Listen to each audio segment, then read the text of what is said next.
More than 13,000 residents in Alberta, Canada, were under evacuation orders on Friday 5/5 because large fires ravaged several points in the province's forest areas.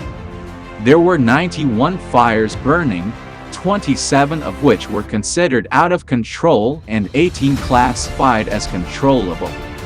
An area of 1,458 hectares burned down 20 houses and a police station.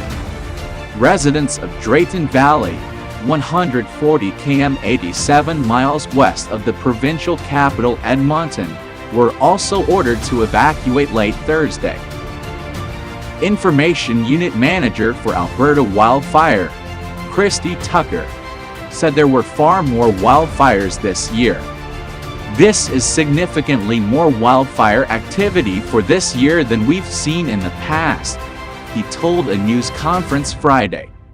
It's going to get hotter, it's going to be windier, and we're expecting some extreme fire behavior. Firefighters need to be prepared for this challenge, he said. Alberta has enforced a ban on unauthorized burning, including backyard fire pits, throughout the province.